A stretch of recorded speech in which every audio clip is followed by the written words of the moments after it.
Okay, students. All right, here is Learning Target 2, kind of the events that led to the establishment of the Constitution. It's your job to know all those things that lead up to it, and then the vocab that goes with it. So, we start from the beginning. Now, remember, we have a war with Great Britain, who ruled this land, and the people that lived on this land wanted to have their own country. So they went to war, they won that war, and now they got to figure out how to run their own country. The first thing they did was they made a government, and this government was not the government we know today. It was called the Articles of Confederation, or I might refer to it as the AOC from now on. This was the very first government. It was a document, just like the Constitution. It had 13 articles in it, no amendments. It established a national legislature called the Continental Congress, and that's about all it did. And I don't need to tell you too much about the articles because all you need to know are the weaknesses of it, which is kind of everything. It sucked, right? That's why we got rid of it. It only lasted 10 years, then it was replaced with the Constitution. There wasn't much of a federal government. Most governing powers were held by the individual states' legislatures. So basically, they left the power to the states a lot. They feared a monarch. They feared a super powerful federal government telling everybody what to do because that's what they were trying to get away from. That's basically what Great Britain and the English monarchy was trying to do. So they wanted to really get away with that, which is why they left most of the power to the individual state legislatures. Make sure you know that. You might see a question that says, what was the intent behind the Articles of Confederation? It was to, not have too powerful of a federal government, which is eventually what came back to bite the Articles of Confederation and why it would be replaced. But before it was replaced, it did some good things, which we'll get into in a minute. Before we get into those good things, let's take a look at this concept. So we know what federalism is. We just had a learning target on that recently, and we'll talk more about that soon. But we pretty much know the whole thing. That's when powers are shared.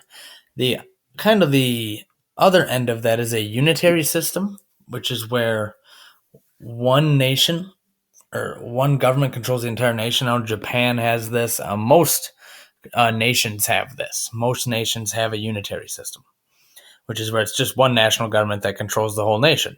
We have a federal system, which is where the national government is supreme, but state governments have a lot of power as well, and they share those powers with the national government. The lesser of all of these, like the least powerful type of nation or the least powerful government when it comes to the concept of having a nation with states in it would be called a confederation, which is what the Articles of Confederation were. Confederation means a league of friendship.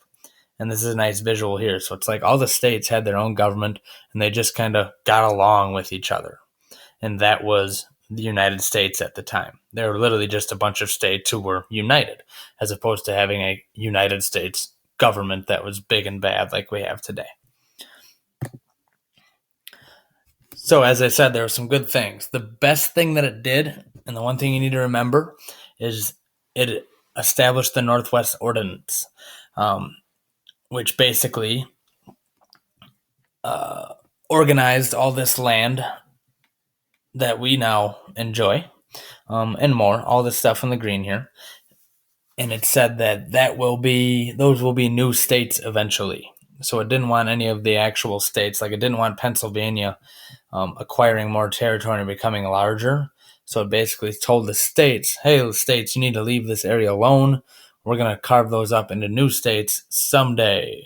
So that was a big achievement of the Articles, the Northwest Ordinance. It also won the war and established a peace treaty with Great Britain. Obviously, without the Articles, you probably don't have enough organization to get through the war.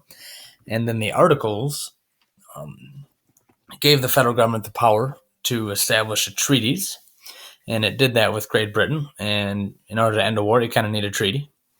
And they also acquired more land with this treaty, which was down here more, but you don't need to know about that. And it established some of the cabinet departments, or what would eventually evolve or morph into 4 of our modern cabinet departments. Treasury is still there. Foreign Affairs became more of the Department of State. This became like Department of Defense. This became I don't know what.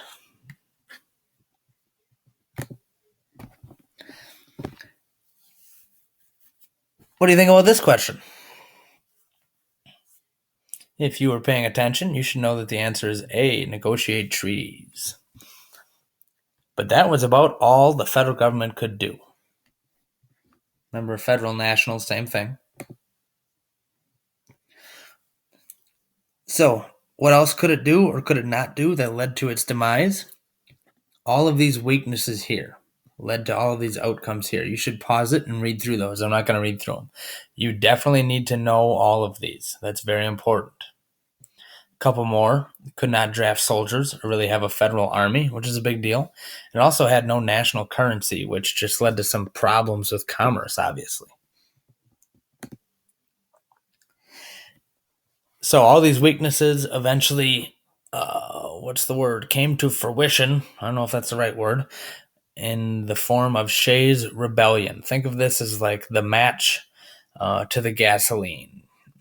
This is the straw that broke the camel's back. It was the one event that really let the United States people realize, oh crap, this government just isn't going to work. We need something better, which eventually would lead to the Constitution. You're going to want to pause this now and go and watch the Shays' Rebellion video, which I also attached to this email, or you can go find it in the slideshow if you want.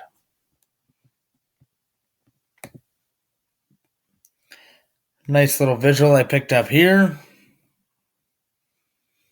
Think of the Articles of Confederation as a crutch for a young nation. That crutch eventually broke, and then we established a better government in the form of the Constitution.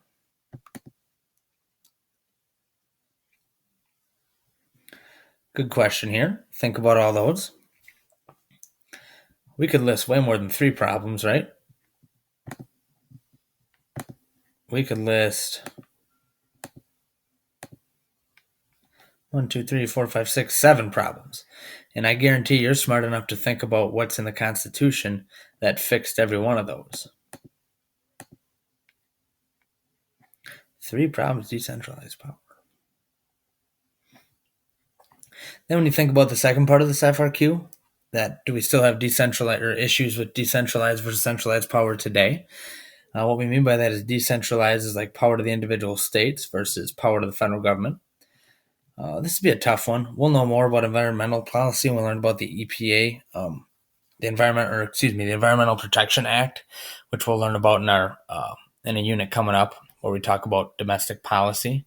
We'll also learn about disability access, which is talking about a major piece of legislation. I can't remember the name of it off the top of my head right now. When we talk about our individual rights unit, we'll discuss that more, so you'll kind of have concrete examples of that. But I think right now, especially for us in rural Wisconsin, where we like to hunt and shoot stuff, would be gun control. That's an easy one. You could talk about how people in inner cities might want more gun control because, they see a lot of gang violence happening with guns, blah, blah, blah. But then people in rural areas and hunting-based areas, don't want more gun control because they enjoy, recreational use with their guns. So therefore, people versus the rural areas versus people in the cities oftentimes argue, and it's tough to make laws that cater to everybody. So that could be your explanation for that.